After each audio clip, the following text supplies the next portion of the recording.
জয় গুরু। নমস্কার সকলকে। একটি প্রশ্ন যার উত্তর করতেই হবে, সেটা হচ্ছে যে আমরা যারা পুজো পদ্ধতি করি বা যজমান যারা পুজোর আয়োজন করেন,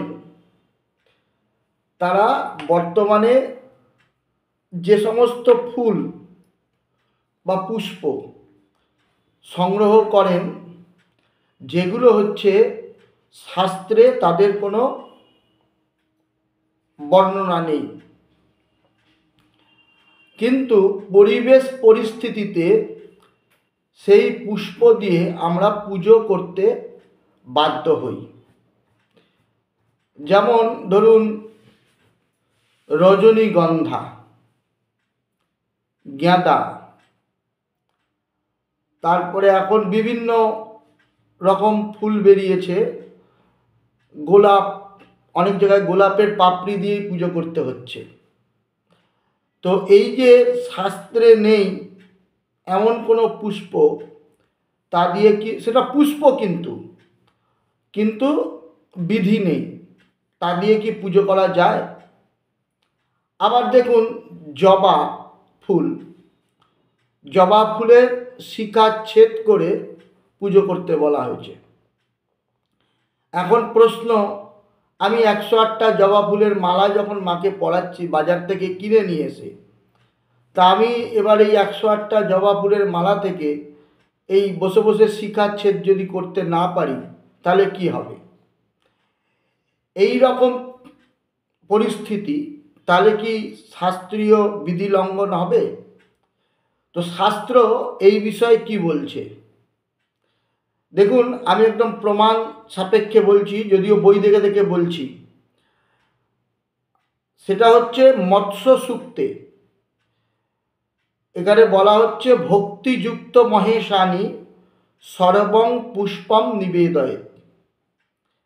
মৎস্য সূক্তে এইরকম বলা হচ্ছে যে ভক্তিযুক্ত হয়ে, এই মহেশানি শব্দ আসা মানে ভগবান শঙ্কর পার্বতী দেবীকে বলছেন যে ভক্তিযুক্ত হয়ে যদি কেউ যে কোনো পুষ্প আমাকে দেয়, আমি তা গ্রহণ করি, যে কোনো পুষ্প। রাঘব ভট্ট তিনি লিখছেন, সর্বপুষ্পই সদা পূজা বিহিতা অবিহিতারূপী কর্তব্যা সর্বদেবানাম ভক্তিযোগ অত্র কারণ।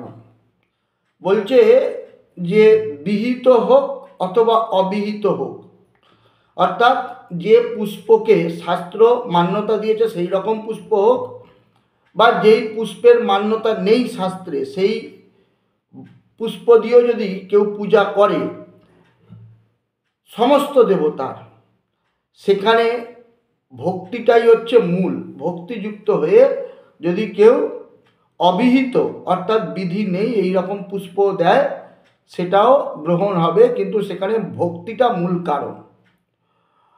অন্যত্র আবার বলছে যে দেবী পূজা সদা কর্তব্যা বা দেবী পূজা সদা কারিয়া জলজয়ী স্থলজয়ীরপি, অর্থাৎ জলজাত পুষ্প অথবা স্থলজাত পুষ্পের দ্বারা তুমি দেবী পূজা করতে পারো।